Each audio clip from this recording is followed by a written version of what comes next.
We've got a couple of laptops, an iPad case, and me. It's time to watch before you buy. Netcasts you love. From people you trust. This is Twit. Bandwidth for Before You Buy is brought to you by Cashfly at CACHEFLY.com.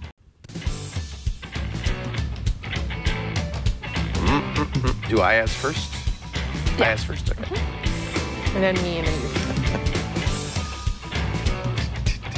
Hey, welcome to Before You Buy. This is the product review show on the Twit Network where we get a bunch of great products and then we give the Twit staff a chance to play with them, to look at them. We've got a great staff and they love playing with the latest gadgets. So it's kind of fun for us, a chance for everybody to get their place in the sun. Now, actually, this is going to be kind of a slow show because the big product announcements are all coming for Q4 in the next few weeks. Yeah, Windows Nicole 8 Lee, especially. Yeah, Nicole Lee's our producer. Yeah, we're waiting on PCs for Windows 8. We're going to see a slew of cell phones. In fact, tomorrow, August 29th, the Galaxy Note 2, which I'll immediately order because I love my old Note. I can't wait to see the new Galaxy Note. Motorola's got new phones. Nokia World is coming up on September 5th. They'll probably announce the new Windows 8 phones. Yep. Amazon's going to announce something on September 6th. We think it's probably a new Kindle Fire. Yeah, and maybe new Kindles. Sure. And then this company in Cupertino, I think it's called Apple. Oh. They're supposedly doing something September 12th. So there's going to be a whole bunch of new products. In fact, I just got the email. Nicole sends out an email every week saying, okay, this is what's in house. Who wants to review it? And it was a long list. Yeah, we have the ThinkPad Carbon X1. People are just chomping at the bit to review that one. So I apologize. And, this show is just a couple of 3 products. Yeah, sorry. But we're going to start.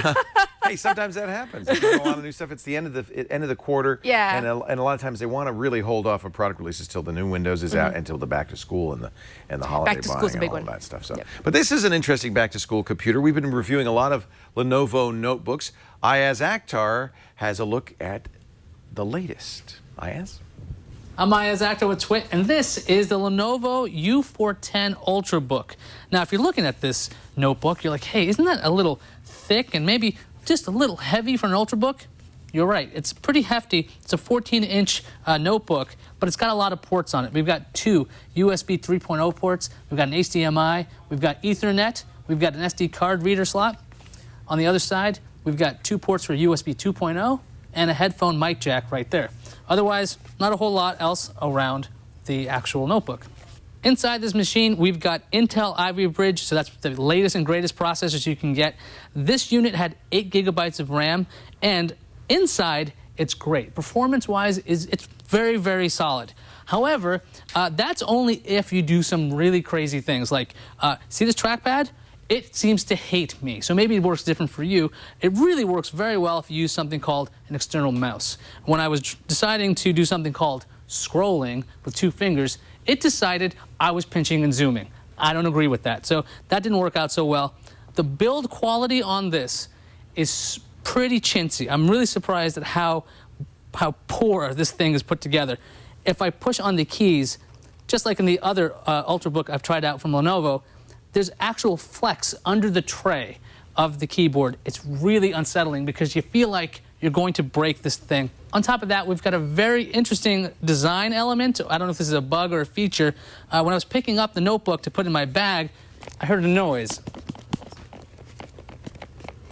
The bottom of the case here apparently is not exactly attached to something inside the notebook. So it makes this clicking noise, which freaks me out because this thing costs $800 when it starts at $800. So you're paying $800 and you can't really use it.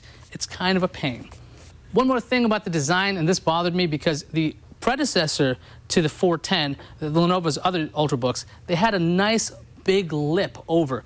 Opening this is not as easy as it used to be. Like you have to just kind of get your fingers in there.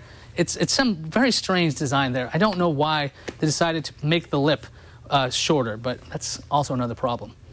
Okay, so for the pros and cons, on the pro side, inside this machine is some really capable hardware. It can do a whole lot of things, and Lenovo gave you a ton of ports. I really like the fact that there's 2 USB 3.0 ports because that's the future, and Ethernet is always good to have. So big fan of that.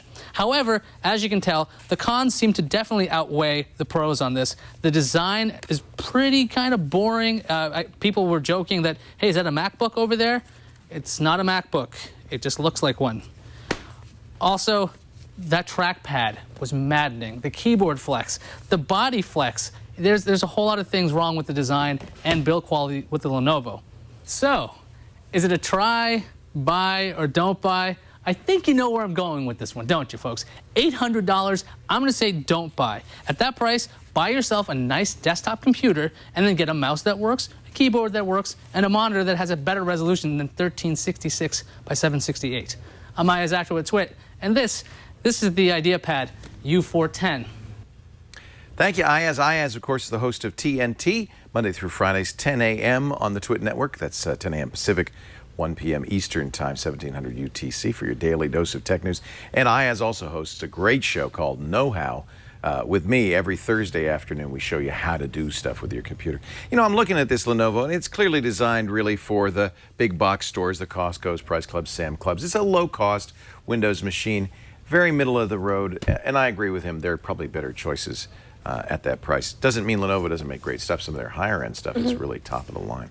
I have something that you might want to look at, a little more expensive. Well, I'll show you that in just a second if you're looking for an Ultrabook. Right. But first, let's say hello to Nicole Lee, our producer, and you've got a new you've become the queen of iPad covers. Well, I've been trying to find one that fits my brand new iPad 3 that I love. I've been loving using it so far, but I used this iPad Smart case that I really hated because even it covered everything.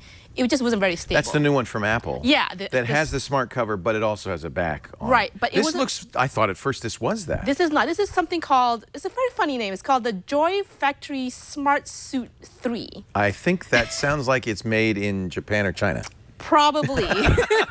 It comes in this interesting waterproof Ziploc case, which I thought was very interesting.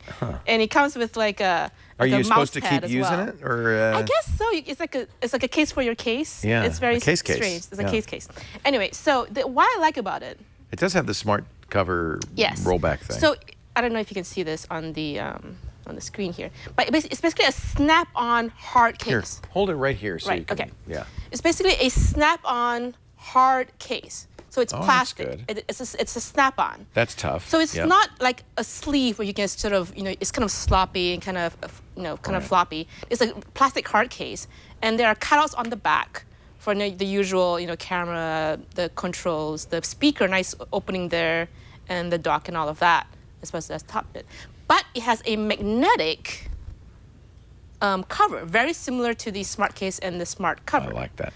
And the interesting thing about this is that even with the smart case and the smart cover, if you put it on the back, it just sort of flops around. This one has a magnet on the back, That catches it. so that catches it, so that you can just hold it with one hand, and it'll just stay there. This is a pretty nice case, it looks It's a like. very nice case. Yeah. It comes in different colors and all of that. And you can do the same thing you can do with the Apple smart case. You can roll it back and You can roll it use back. it as a You stand. can use it as a stand. It's Yeah. much more stable than the smart case. It's very stable. It's very nice. It was really floppy when you used the smart case. It was really terrible. No, it was pretty awful. And this is very affordable. It's like, 40, 50 bucks. A little less than Apple's. A little less than Apple's. Very nice. And I don't know. I think I was actually inspired by this because looking at the wire cutter, and they recommended this as like the best iPad case. I would never have heard of it otherwise. And And the it's name very of good. it again? It's the Joy Factory Smart Suit 3. Joy Factory Smart Suit 3. Pros and cons. Okay, pros. It does what it does. It covers it very nicely. It's very secure. It has the magnetic cover for the sleep and wake functions, and it's very stable. Very stable. Cons, it's a little bit chintzy. I don't know if you can see this on the camera, but there's like a very little bit on top here. It doesn't fit it doesn't fit perfectly. And if you're sort of uncomfortable, if you're sort of careless with it, it might just flop off depending on how you hold it. But that's a very small con. It's nice. Yeah. Again, the Joy Pack, Joy Factory Joy Smart Factory. Suit Tree. whatever. I'll tell you what, we got a link at the Before You Buy page, Yeah. twit.tv/BYB. Yeah. You can also email us, byb@twit.tv, if there's something you'd like us to review. And we put all of our videos up on YouTube by product on the Twit YouTube channel. It's youtube.com/twit. So that's the place if you want to, send somebody a link. Somebody's looking for an iPad case, you might want to send them a link. You can find that on the YouTube channel. Yeah. Is it my turn now? Yes, it is. All right, so we were talking about Windows laptops, and one thing that is the case, the sales of Windows laptops right now are pretty much dead in the water because everybody's waiting for Windows 8. People typically, in the Windows world, wait till the new operating system comes out before they buy a new laptop. But if you do have to buy a Windows 7 laptop, I've got one you're going to really like. I've been unimpressed by the Ultrabooks in general. This Ultrabook design is a specification Intel put out for PC manufacturers that is essentially a copycat of a MacBook Air. Thin and light, no optical drive in many cases, a wedge-shaped design. And this is very much like that. It feels like a MacBook Air. Lit up keyboard. In fact, if you look at the keyboard, it's very much MacBook Air style. Of course, it's a Windows keyboard, so it has a Windows key. i5 processor in here. You can get it with an i7. It has an SSD, just like the MacBook does, 128 or 256 gigabyte. It's a fast one, SATA 3, so it's a very fast SandForce controller-based SSD. And 4 gigs of RAM, and that's it, just 4 gigs of RAM. Nice metal case though. It's not a aluminum unibody case. It's the brushed metal that ASUS is famous for. This is their Zenbook Prime. I believe this is the UX31. Let me show you the real key to this though. And this is the first Ultrabook I've seen with a 1080p screen, 1920 by 1080. This is the highest resolution screen I've seen on an Ultrabook. It is gorgeous. It's an in-plane switching IPS LCD screen. That means it looks very good at all angles. It'd be great for sharing movies with people on an airplane. And of course, because it's 1080p, you're getting full HD resolution. This is in effect ASUS's Retina display. It really is crisp and clear. Notice too, it's a 16 by 9 resolution, aspect ratio display. Good battery life. You can see here it's saying 12 days, almost fully charged. I was able to get 5 or 6 hours of use. Of course, it'll depend on how you use it. As with most notebooks today, this is not a Microsoft Signature PC, so it does have other stuff installed on it. But you could take it off. It's not particularly cluttered up.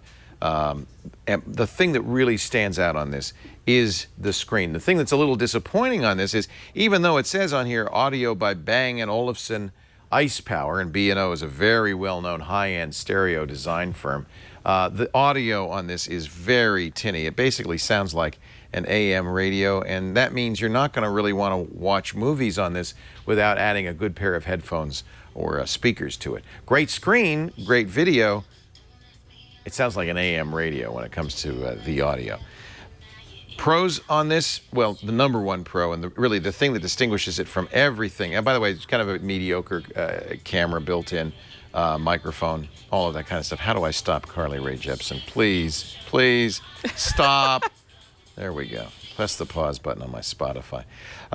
The pros, absolutely the screen. 1920 by 1080p, it is gorgeous. And this IPS technology really gives you great color, great reproduction. It has a built-in Intel graphics, so it's not the fastest graphics, but really this is an Ultrabook. You shouldn't expect it to be the top-of-the-line gaming machine. Very nice, thin profile, SD card slot. It's got 2 USB 3 ports. I do like the fact that it comes with an HDMI, a micro HDMI connector, as well as a DisplayPort connector. The power charger is fairly small, not a big brick, just plugs into the wall. Again, very much like the Apple-inspired design. One thing that they do that Apple doesn't do, no, this doesn't have an Ethernet port, but it comes standard with a USB to Ethernet connector, as well as a DisplayPort to VGA adapter. That's part of the standard price. Price is high. That's the con for a Windows machine. $1,100 for the i5 version and $1,499 for the i7 version. So if you want a lot of power, you're actually going to pay a slight premium over the MacBook Air on this. Great design though, solid feel. The keyboard's great. None of the flexing or the rattling that Ayaz noted with the Lenovo IdeaPad. This is clearly ASUS's top-of-the-line Ultrabook. I love the polished metal finish. It does pick up fingerprints a little bit, but you know, you just wipe it off with a cloth rather. This is the ASUS Zenbook Prime, and absolutely, if you're looking for a Windows 7 machine that will run Windows 8 just fine, it's a definite buy. I really like this. I'd be happy to carry this under my arm I mean, doesn't that look nice? I love this shiny brushed metal that they do on the top. I wanted of to these. give a little preview of what we're coming up next in the future. Sure. episodes. What's coming up on future episodes? So we have the Acer Iconia tab. Is a very basic Android tablet that we have Jason Howell reviewing. We're also getting the Samsung Galaxy Note 10.1. Yeah, which is the one except with that the S Pen. that's the one you can't buy anymore in the United States, right? No, Didn't I they think- block that one? I don't know. They're going to send us one, so I don't. Okay, I don't well, maybe know we what can that get it. means. I don't. We'll see. Apple's trying to I block hope- it I hope anyway. not. Yeah. So we're going to get one for review. We're also reviewing the Dell 24 all-in-one XPS all-in-one. It's like a. I've been iMac. very interested in these. So yeah. we have one. We have one that it's basically an iMac competitor Right, essentially, right. and a lot more. Isn't it interesting how much Apple has influenced the It design is. all across the board, not just phones, but in laptops and in desktops as well? They clearly the design leader. Yes. Well, I'm going to put Windows 8 on this. I'll let you know how it runs on Windows 8. I think if you are looking for a Windows, if you're planning on getting a Windows 8 machine, I would wait because we're already seeing some interesting design ideas that take advantage of some of the touch features and so forth in Windows 8 convertibles and so forth. But if a Windows 7 machine is in your budget, that's a pretty good choice. Look forward to the coming weeks. We've got a lot to talk about. Remember, the show is on every Tuesday, about 3 p.m. Pacific, 6 p.m. Eastern Time. If you'd like to watch live, that's 2200 UTC. And we love it when you watch live because then we can talk back to you in the chat room. But you can always get these shows on demand after the fact, both audio and video, at twit.tv/BYB or go to YouTube, as I mentioned, youtube.com/twit.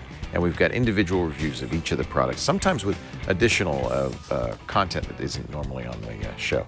Again, youtube.com/twit. Thank you, Nicole Lee. Thanks to Ayaz Akhtar. Thanks to you for joining us. Remember, you got to watch before you buy. We'll see you next week.